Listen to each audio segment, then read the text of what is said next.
welcome. I'm Taylor, and this video today is going to be a pageant video. We're going to be talking about do's and don'ts of pageant shoes, but that's not the only thing I talk about here on my channel. I talk about pageantry, home, beauty, childcare, just a lot of different stuff, so make sure that you check out my other videos. Also, can we talk about how cute my rose gold hoops are? I got these from my girlfriend Vanessa. She's a paparazzi consultant. I will link her stuff down below. But they're just so cute, and I think they go so cute with my tan outfit. But anyway, I digress. Let's get into this video. I'm actually going to remove my glasses because the anti-glare is going to bother me, and I really need to get some anti-glare now that this is a thing for me. But okay, so let's talk about why I'm making this video. I just feel that the pageant shoe, the pageant heel, and the topic in general is just so overlooked and underrated. I feel like girls are focusing way more on other stuff, and they're forgetting this, and they're getting shoes at the last minute, and they're wondering why the shoes aren't comfortable, or they're wondering why, you know, their walk isn't as good as they want it to be. And I can say for me personally, having a dance background and knowing how important a shoe can be to technique and to performance, I took those skills with me into the pageant world from the dance world when I started competing. So some of you may not know this stuff, but it's okay because I'm here to share with you. So if you don't have a dance background, if you don't know, the process of a dancer getting new shoes is very, very critical, and how you, what's the word I'm looking for? How you prepare and how you handle getting new shoes is very crucial to your technique and to your performance. If your shoes don't fit, if your shoes aren't comfortable, if your shoes aren't broken in, if you haven't taken care of your dance shoes, regardless if it's a point, a flat, a jazz shoe, a tap shoe, it don't matter. Okay, if you're not doing what you're supposed to do to break your shoe in efficiently and taking care of your shoe, then it's gonna affect your technique on stage, and you're gonna look like a bad dancer even though you may be a very good dancer. It's because you're not, you haven't done your due diligence in preparing, you know, the one thing that's crucial to your performance as a dancer, which is your dance shoe. So I want you to kind of take that same concept and apply it to your pageant shoes, your pageant heels. Okay, so that is why I'm making this video, just to give you some do's and some don'ts for your pageant heels that will up your game and will up your strut and your performance, and you won't be worried about like tripping in your shoes or anything like that. All right, y'all, so the first tip that I have for you, I'm looking at my list here, y'all know I love a good list. The first thing that I have for you is stop packing a million different shoes, pageant weekend, pageant week, whatever it is. You have, you know, your gold shoe for opening number, your silver shoe for evening gown, the silver shoe with the rhinestones on it for swimsuit. You literally have a different shoe for every phase of competition, and it's excessive. And not only is it excessive, but it really hinders your development as a walker, as a strutter, as I would say, because you have all of these different, you know, shoes that you're putting on within the time frame of the pageant, and your feet never really get to mold and mesh and become one with one pair of shoe. So find two or three, no, scratch that, don't find two or three. Find a pair of shoes that you really like, the design, the color, the designer, we'll talk about color later, and get like two or three pairs of the same shoe. Okay, I say two or three pairs because you want to have a backup. Things happen, straps break, you lose a shoe, whatever. Okay, you want to have backups of that same pair of shoe, but it should be the same model of shoe. Okay, the same designer, same color, same size, all that kind of stuff. So not only will that, you know, give your feet, you know, a jump start opportunity to really mold to a shoe, so you can get comfortable in that shoe, but girl, it will also save you a lot of space in your luggage or your duffel bags or your train case, however you pack your stuff up for pageant weekend or pageant week, and you'll have extra storage space because now you only have two or three pairs of shoes versus, you know, the 15 that you were carrying before. Now I will add a disclaimer and say that As you compete on like national and international levels, obviously this doesn't apply because you're going to need to bring more shoes, because you're going to be making appearances and stuff outside of the competition. So that's an exception. However, for me, I have competed on the national level before, and the 2-3 pairs of shoes have still done me, justice. So that's that tip. The second tip that I have for you is stop borrowing shoes from your girlfriends. Borrowing wardrobe and borrowing jewelry and accessories is fine, but your shoes is a big, big, big, big, big, big, big, big, big, big, big no, okay? Because no two pair of feet are the same. You may have narrow feet and your homegirl has wide feet. You may have arches, she may not. And this is a big no-no in the dance world as well, because if you're doing what you're supposed to do as far as practicing in your shoes often and preserving them, they literally have molded to every crack and crevice of your foot. So giving someone else your shoe to wear or receiving someone else's shoe to wear is going to tamper with the shape that shoe has conformed to, because it's been on a specific foot. So I don't care how cute someone else's shoe is or whatever, just save up the coin to invest in your own shoe, because once you wear them and break them in, that is really, really key. Practicing and breaking in your shoes, we'll get to that.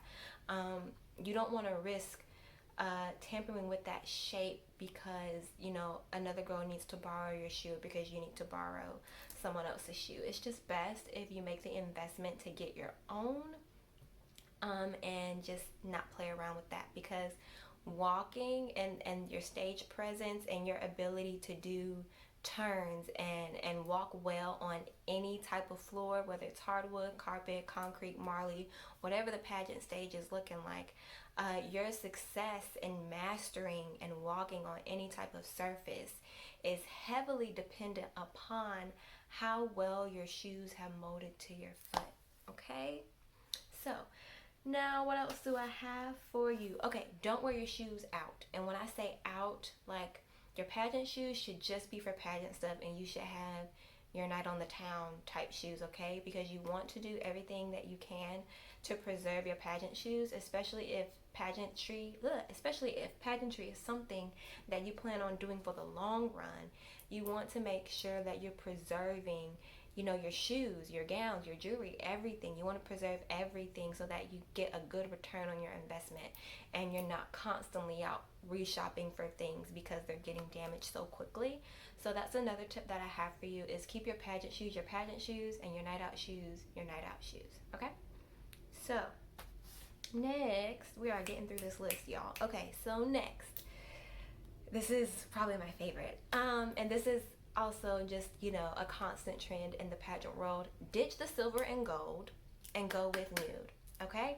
And this kind of ties back into the first tip of not being excessive with all your shoes. Again, have your 2 or 3 pairs of the same style by the same designer in your nude, okay? So when you have nude shoes, you don't have to worry about a gold shoe clashing with the silver beading on your gown, or a silver shoe clashing with your gold earrings, or what have you. You don't have to worry about matching metals. And that is also another reason why girls tend to pack so many shoes, because they don't have a nude shoe, okay? So ditch the silver and gold, just go with 2 or 3 pairs of nude shoes, and you'll be set. And literally, this changed my life, because I was one of the girls that packed lots of different pairs of shoes, but once I got my nude pairs, I would get backstage and all I would have to do was change my wardrobe and my jewelry, and my shoes would stay on my feet. I wear them for interview all the way down to the last phase of the competition, and I have my backup pairs, and I don't have to worry about anything. So girl, ditch the silver and the gold and just go with nude. It matches everything, and it cuts down time, and it's good. So another disclaimer for this is, I know some systems require a silver or a gold shoe for specific parts of the competition. For example, opening number. Some pageants on the state and national level, they do have, the sponsored wardrobe, the opening number gown, the sponsored shoes for opening number, those types of things. Just a little secret between you and me, I have never worn sponsor shoes at the state or national level. Um, those are the highest levels of competition that I have done. And it's, for me, it's a risk. If I've been prepping for 6 months and I've been wearing a specific brand and color of shoes for 6 months, and then I get to the competition in the week of the competition, you want me to change my shoe after I've already mastered my stage choreography and another pair of shoes? No.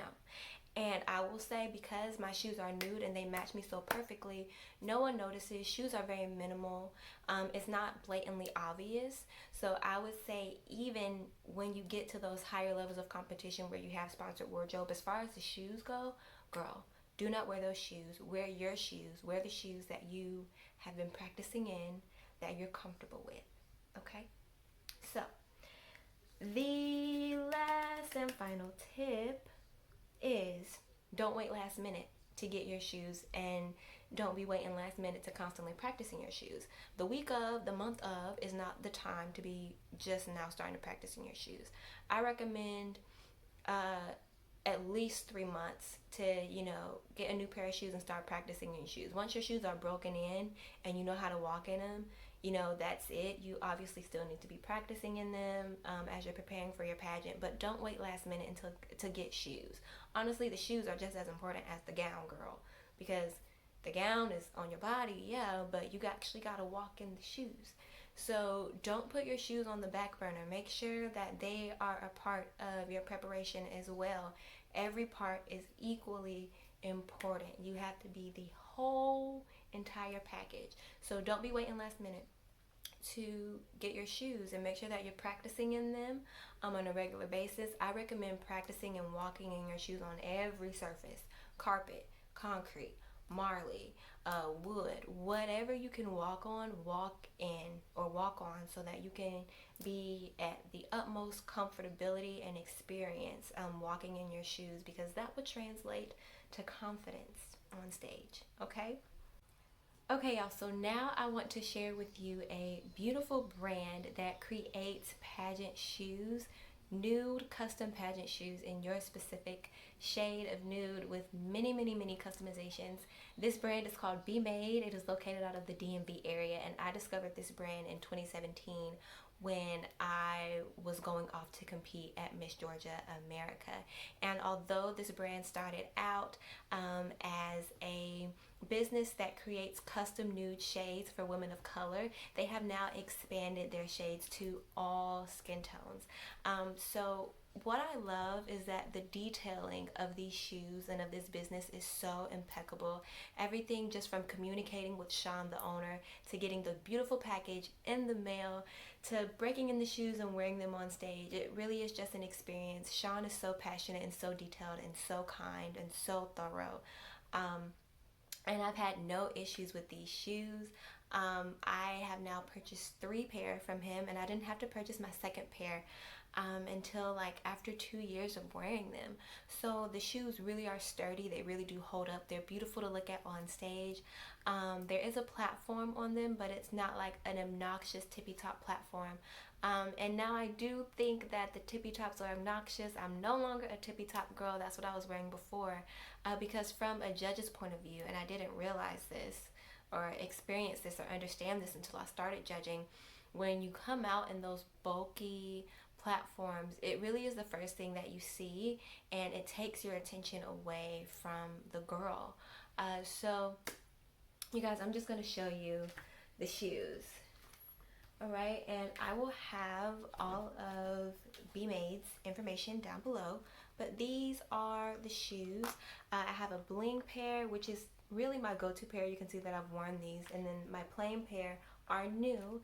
I got these Black Friday. I am planning on competing soon, and the pageant that I'm doing specifically said minimal to no embellishments on shoes and swimsuits, so that's why I have this pair.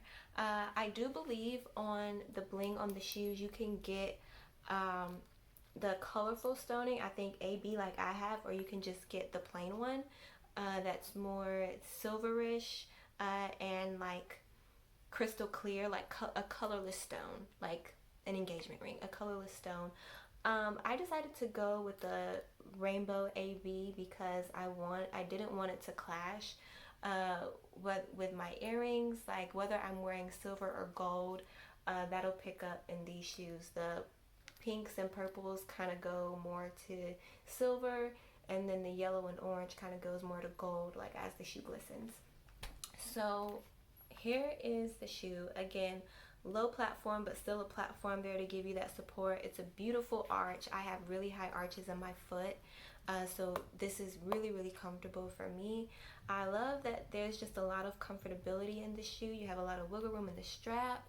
You have a lot of bendability here for this to fit really snug. I know for a lot of shoes, this back part here can be really, really uncomfortable. And even the strap moves and it goes all the way around. So whether you want to wear, the buckle in the front or to the side or to the back, I typically wear mine to the side. There's a lot of room for comfortability there.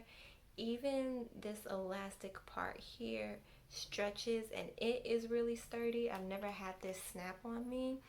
And you guys, it's just a really beautiful shoe. So if you are in the market for new shoes, support this small business, get your shade, and practice in your shoes and break them in and wear them and just be fierce and strut across the stage. The shade that I have is Agnes. I would recommend going a little bit golden for your skin tone, because when you're on stage, you're going to be in full hair makeup. You may or may not be spray tanned. The lights are going to be hitting you. So on stage, you're going to look a little more glowy and dewy anyway. So this is it, you guys. It's a beautiful shoe. Go support Be Made. And I hope this video was helpful. I hope you learned something. Like, comment, subscribe.